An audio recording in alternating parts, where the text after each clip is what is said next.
Hello everyone, 43ನೇ ಪ್ರಶ್ನೆಯನ್ನ ನೋಡೋಣ. 2x² plus kx plus 3 ಸಮ 0 ವರ್ಗ ಸಮೀಕರಣವು ಎರಡು ಸಮನಾದ ವಾಸ್ತವ ಮೂಲಗಳನ್ನು ಹೊಂದಿದ್ದರೆ k ಯ ಬೆಲೆಯನ್ನು ಕಂಡುಹಿಡಿಯಿರಿ.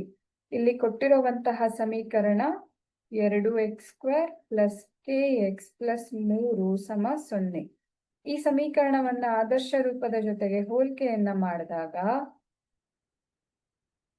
a ಬೆಲೆ 2, b ಯ ಬೆಲೆ k ಹಾಗೆ c ಬೆಲೆ 3 ಅಂತ ನಮ್ಗೆ ಗೊತ್ತಾಗ್ತಾ ಇದೆ. ಇನ್ನು ಈ ಸಮೀಕರಣ ಸಮನಾದ ವಾಸ್ತವ ಮೂಲಗಳನ್ನ ಹೊಂದಿದ್ದರೆ ಅಂತ ಕೊಡ್ತಾ ಇದ್ದಾರೆ. ಸೊ ಅದರ ಅರ್ಥ d ಅಥವಾ ಡೆಲ್ಟಾದ ಬೆಲೆ 0 ಆಗಿದ್ದಾಗ ಮಾತ್ರ ಮೂಲಗಳು ಸಮನಾದ ಮೂಲಗಳು ದೊರಕೋಕೆ ಸಾಧ್ಯ.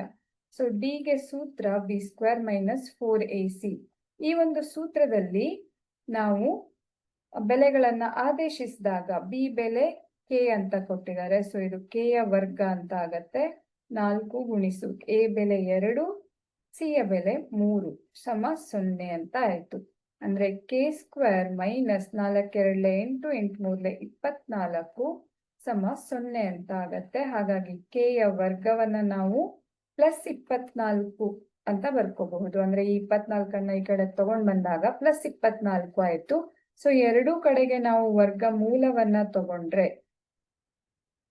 ವರ್ಗ ಮತ್ತೆ ವರ್ಗಮೂಲ ಕ್ಯಾನ್ಸಲ್ ಆಗಿ ನಮ್ಗೆ k ಯ ಬೆಲೆ ವರ್ಗಮೂಲ 24 ಅಂತ ಸಿಗತ್ತೆ. ಇದನ್ನ ನಾವು 6 ಗುಣಿಸು 4 ಅಂತ ಬರಿಬಹುದು.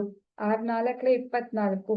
ಸೊ ಇದೇನಾಯ್ತು, ಸಪ್ರೇಟ್ ಆಗಿ ಬರ್ಕೊಂಡ್ರೆ ವರ್ಗಮೂಲ 6 ಗುಣಿಸು ವರ್ಗಮೂಲ 4 ಅಂತ ಆಯ್ತು. ಸೊ k ಯ ಬೆಲೆ ವರ್ಗಮೂಲ 4 ಅಂತ ಅಂದ್ರೆ 2. ಹಾಗಾಗಿ ಇಲ್ಲಿಂದ ನಾವು k ಬೆಲೆಯನ್ನ 2 ವರ್ಗಮೂಲ 6 ಅಂತ ನೋಡಬಹುದು.